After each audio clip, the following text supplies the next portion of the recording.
Hello, welcome to Matters of DeCorum. I'm Scott Corum. This is what matters to me. I'm going to go back to my roots, do some storytelling, talk about a formative experience in my gaming career.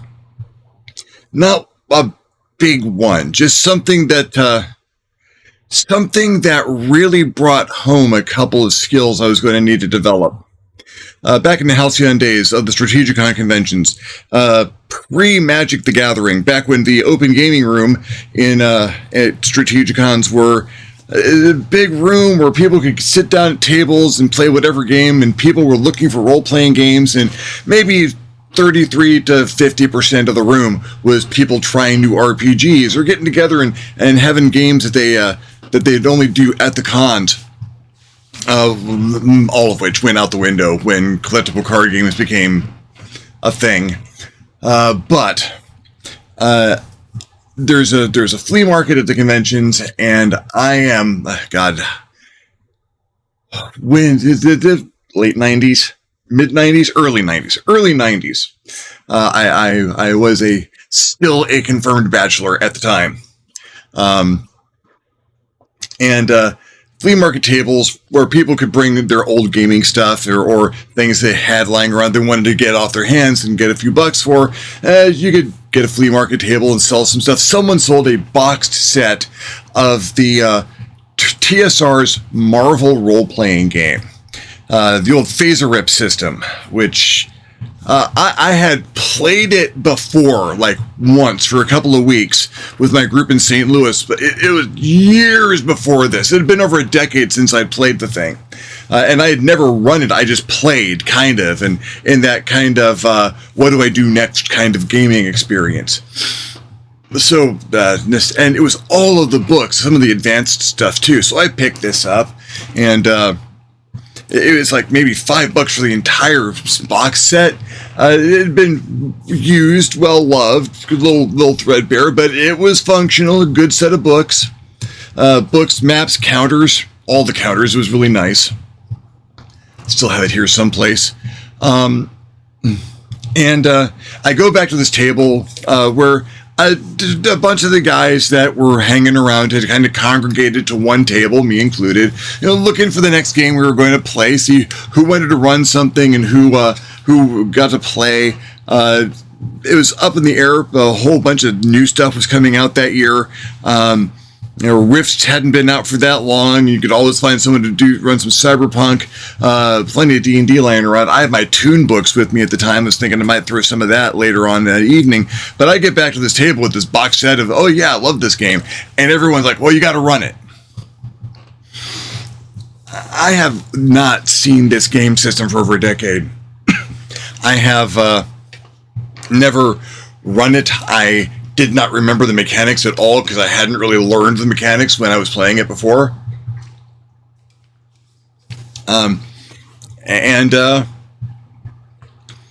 So I had no idea what I was doing. So what would you say in this case? Well, what I would say was, sure, make up characters.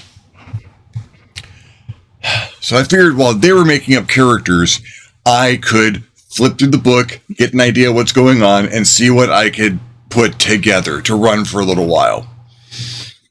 And wow, it's got the Advanced Powers book too. Great, the Judge's Book of Powers. And so they start making up these amazing, phenomenal characters.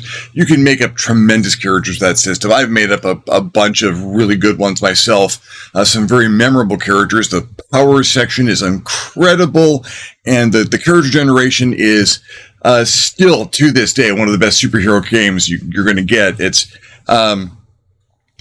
is the best random generation superhero game, I would say.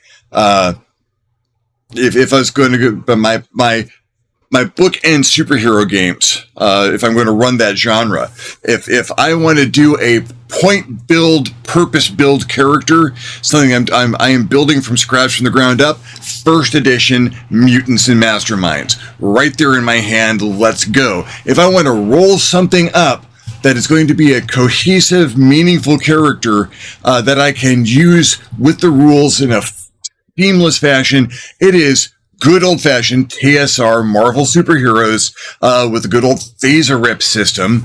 fighting, agility, strength, endurance, resources, intelligence, psyche, phaser rip, and that's what I'm going to do for my random generation top tier superhero game. If I want to go off the charts and do stuff that is absolute nonsense, I pull out villains and vigilantes because of course I do. In the meantime, so I've got people who are making up these characters and getting these roles, and they're throwing. Man, I got cosmic awareness. Is that okay? Sure, fine. That's great. That's a good thing to have. You keep going with that. Okay. How do I roll to hit again? I'm not absorbing the system very well because there's a lot of pressure and there's a lot of system. It is not a difficult system. The basics of resolution, whether it's combat or non-combat, are all in one chart on the back of every book. Pretty simple, but if you don't remember that or don't realize that while you are looking from the front of the book heading towards the back to try and understand what's going on, and Spider-Man is talking to you, and yeah, it's a thing, and there was a lot of it, and these people made up characters, and they took 45 minutes to make up characters. That's, now for something, a guy has just brought this to your table, set it down, and you decide you want to make someone's got to go get paper, and, well, we can't, everyone's using Mark 1 character sheet, rolled a lined notebook paper, best character sheet ever made. Certainly the most variable. Doesn't speed up your character efficiency much, but at least you were able to get stuff down. There's no, well, where do I put this? Because it's a blank sheet of paper. You put it where you want to. And I am boned because there's 4 people there looking at me, and other people, you're playing Marvel? Boom, ass hits chair. Let me make up a character. Sure, go ahead. Sure, come on. Make up a character. So I get like 6 people at this table by the time everyone is done making up characters, and I couldn't tell you anything about the characters. I absolutely could not tell you anything about a single character at the table. You got your powered armor guy and the elementalist and someone who could turn radio waves into dark force energy. It was nuts. And so they're this Avengers level team. And now I have burned all of my time trying to learn a system and not getting very far with it. And now I not only need to know the system, I need to have a scenario, I need to have NPCs, I need to start stuff up. I've got one advantage, one thing that is my saving grace at the moment. And that is, my brother Steve is 13 years older than I am. And when he was growing up, he collected Marvel comic books voraciously. He had some DC, but he had a big Marvel collection. And, well, he went to college. I got his comic book collection. My parents went through it and took out the things they thought were inappropriate. He's 13 years older than me, so he was 18 or so. I was 5 or 6 when I inherited this collection, and some of the stuff, well, it probably wasn't age appropriate for me. My folks caught some of that, not all of it. But amongst that trove of comics and comics condensed into a paperback format, some they did for the much older things, as Marvel was looking for different ways to reproduce material. I had the first issue of the Fantastic Four, not the original printing, and not a mint, never out of bag copy. I had a paperback version of the first issue of Fantastic Four that I read until it was damn near a liquid, and the beginnings of the Fantastic Four and the X-Men and Daredevil. I had the start of those. I had the artwork by Ditko and Kirby, and the writing by Stan Lee, Starlin, and there's so many taken all the really amazing people who got the genres moving, started pushing them in that avalanche down the hill to their popularity. So I had a lot of this stuff in my head. And the Marvel role-playing game, especially as TSR produced it, was spot on in its use of the canon at that point in time. And you could stat up a character very, very quickly. And one of the ways you're able to do that is that there are numeric values for your stats, your fighting, your agility, your strength, your so on. But with every numeric, everyone has every numeric value, every range of that. 50 to 100, you are this. 100 to 200, you have.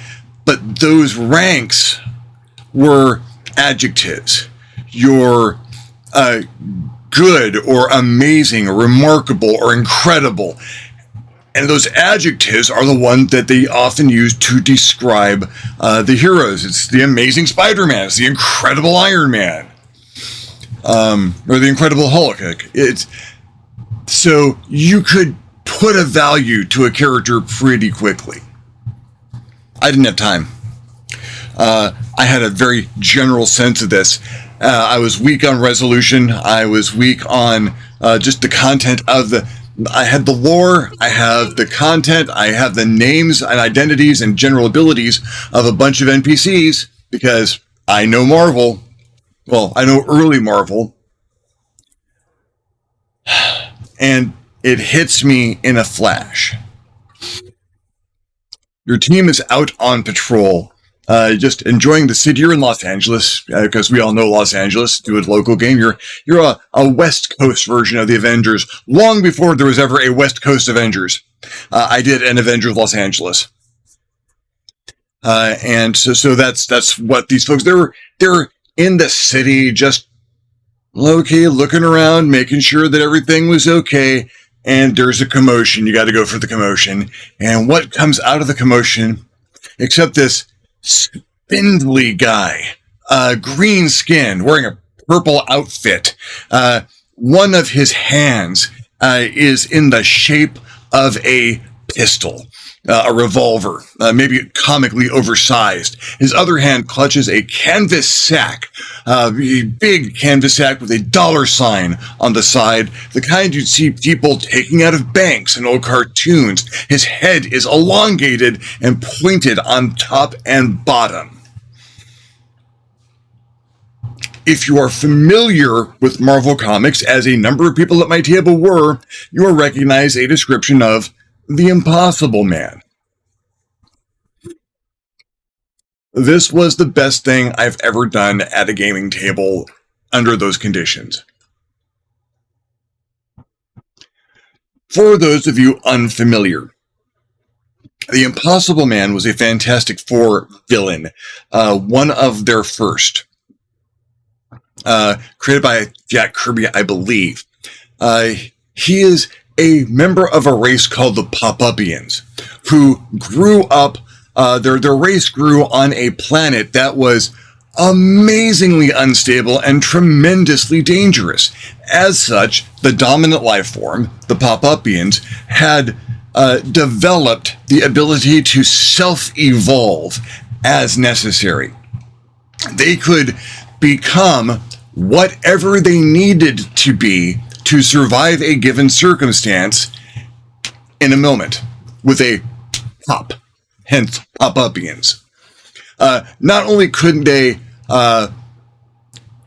turn into whatever they're getting bitten by something with very sharp teeth, they can become, they can be made out of stone or metal, or they can have a gaseous form so that some things just pass right through them. They could specifically adapt themselves to have a carve out in their form so that the fish misses just because there's nothing there with a teeth clasp.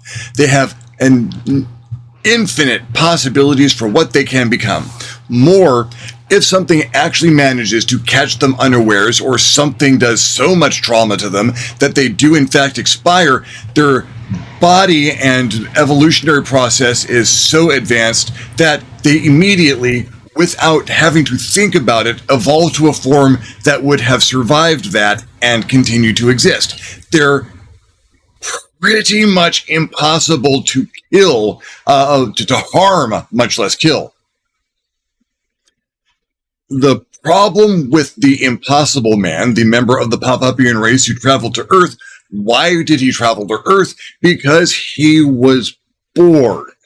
Because he lived in a state where he could not die, nothing could really affect him if he didn't want it to, and there was nothing that presented him with any challenge or verve or risk or danger. So where do you go? Well, of course you go to Earth. The Impossible Man came to Earth in the Fantastic Four just because he needed something to excite him, something to be entertaining for him that could actually spike him a little bit, give him some dopamine. And the Fantastic Four tried to fight him and couldn't. It doesn't matter. The Human Torch unleashed with a Nova Blast and the Thing, clobbering time, and just couldn't beat him. Until Reed realized, okay, here's what we gotta do. Ignore him. Just everybody ignore him. Absolutely everybody ignore him. Call the president, have everyone ignore the Impossible Man, no matter what he does. And it worked. After a week or so of going around to not being able to cause enough of a ruckus to get people to react to him, he got bored again and left. He has had many appearances in Marvel since then. He's one of those staple characters in the background. I don't know if he's ever going to make it to an MCU, but it'd be hilarious. So, my characters, my players in this Marvel game at the con, realize some of I can see immediately who knows the lore and who doesn't. Because the people who don't know the lore, it's some kind of a super bank robber. Let's just beat him up and take the stuff back to the bank. And the people who know the lore are like, oh, wait a minute, no, we can't hurt this guy. I've got incredible fighting and a Shift X strength. I can, no, you can't. No, you cannot beat this guy. And they made some rolls. They made some phone calls. Because they needed to find out, well, what's he doing here? Well, why is he here? And what can we do about it? Well, he had overcome his ability to, the weakness of becoming bored easily. Well, he stopped relying on other people to entertain him. He came to Earth to make his own entertainment this time. So they had to see to it that he was sufficiently entertained so he felt like he'd gotten his worth out of the trip and he could leave again. They needed to make sure he got the payoff for coming to Earth on vacation. Because he wasn't leaving until he'd gotten every bit of entertainment that he possibly could out of the Earth. And now they can't fight him. I don't have to worry about the combat rules at all. I don't have to worry about what it takes to hit him or how to resolve damage or what healing would be involved in that point. I don't have to worry about that. They can't hurt him. And they realize they can't hurt him. More, they can contact some of the bigwigs, and they do, because I know these characters. They call Reed Richards and have a conversation with him about Reed's like, it's the Impossible Man. You've got to keep him busy. Under those circumstances, you have to keep him busy. Do something so that you've got all of his attention. Because if his attention starts to wander and he goes someplace else to do stuff, people could die, not because he wants to kill them, but because he just doesn't have, he's used to being around people who are completely unable to be harmed. He has no concept of mortality. So you really need to keep his attention and make sure that he's focused on you and the things you are doing with him, or disaster could happen. I got to adjudicate 6 super powerful characters, trying to keep an unkillable, immortal, pretty much invincible 2-year-old on sugar. For that game lasted 7 hours. We were wiped out by the end of it until it reached they took him to the beach. They went to Disneyland. They went to they combed through the knowledge that comes from being a 20-something living in Southern California, because that's what they had to work with. Can we make it to San Diego? Oh yeah, I've got enough resources. We've got a Quinjet, right? Of course you've got a Quinjet. So sure, you guys can get him on board, and he's following you guys. Now you took him to the beach, and you showed him whales and stuff, and played frisbee with him. Yeah, he'll follow you to San Diego. Where you want to go? So they go to San Diego. They go to SeaWorld, and they start combing through tourist books. And one guy's got a California travel guide in his backpack, because gamers have tremendous amounts of resources when you really start to dig. And so they start going through, okay, Los Angeles area, what can we do? I like theme parks, so I got to run through Disneyland. Superheroes coming to Disneyland. That it wasn't as expensive back then, and you still needed a pretty high resources value to get the entire party in, and to talk the Impossible Man out of doing dumb stuff at Disneyland. Yeah, you could chase the ducks, but hey, look, it's the Matterhorn. All we got to do is wait in line. And the lines are cool. Look at all the stuff you can notice when you're standing in the line. So, because of course he could just teleport to the front of the line if he wanted to, they were making him follow the rules and keeping him engaged. And it was amazeballs, because they were all in. They had these characters they'd worked on for 45 minutes or so, and they use some of the, I can fly. Oh, absolutely. Get him an aerial view. He'll fly up with you. That's fine. He can duplicate powers if he needs to. I'm going to shoot laser beams and cause a light show. And it's like, oh, it's awesome. He turns into a disco ball and shines it everywhere. It was and it allowed me to engage in an exercise of pure imagination, of pure character play. Not since let's pretend when I was in 2nd grade on the playground and everyone chose a character and we did make believe. It was the purest form of let's make believe with rules, without having to use too many rules because of the scenario. He finally 7 hours of gameplay, like 2 or 3 days in game.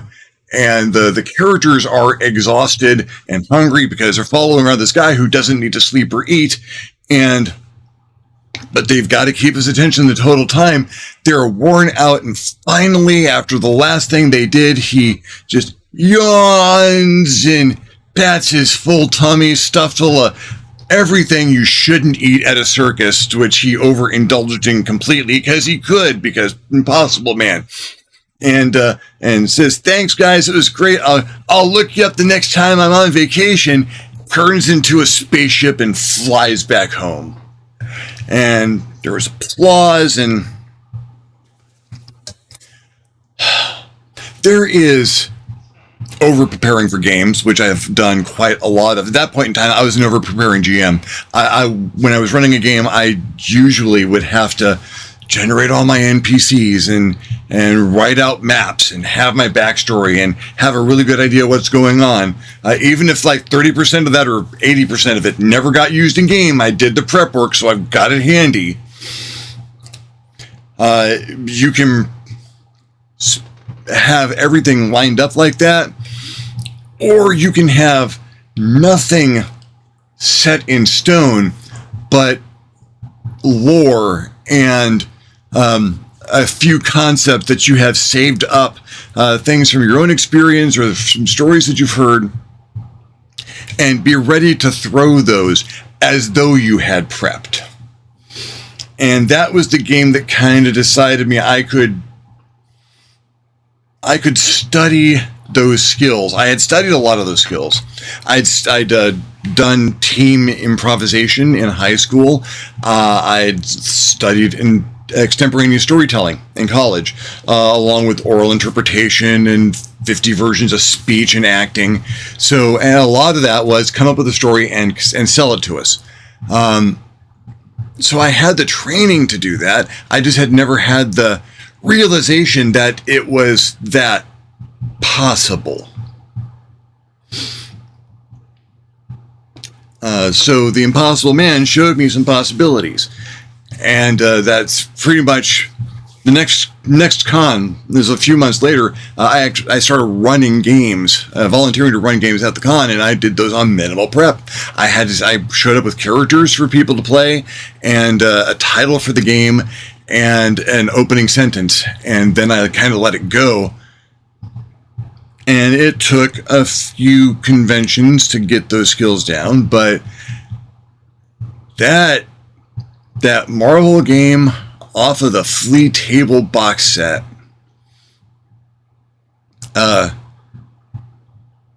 you always have something foundational like that to go back to, it's like, is this possible? And when in a moment of panicked inspiration, you have run a 7-hour game that had people, that there was applause and laughter all the way through, and applause at the end, and someone else picked up and ran a GURPS game after that, I think. But yeah, having that as a foundational experience, it helped me to realize the use that I could put the training that I already had. Well, thank you for following me along in this particular ramble. If you enjoyed the video, give me a thumbs up. If you're not, give me a thumbs down. Feedback is feedback. Any other things you'd like to hear me talk about, subject that you'd like to hear me cover, questions you have for me.